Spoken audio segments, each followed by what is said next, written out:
Tesla's Cybercab employs in-mold color injection into polyurethane plastic panels, removing the need for a conventional paint shop and simplifying manufacturing.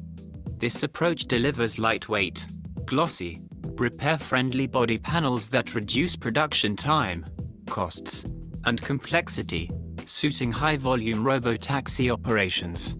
Brilliant logistics play. Paint shops create production bottlenecks and environmental overhead. Direct injection cuts lead times and operating costs for high utilization of robotaxi operations because it's all about costs per mile, not aesthetics. Polyurethane is chosen because it's tough, resistant to scratches, chemicals, and UV light, and can be formulated in various colors and gloss levels. Deep scratches won't reveal an undercoat, meaning it may be possible to heat treat to heal minor damage.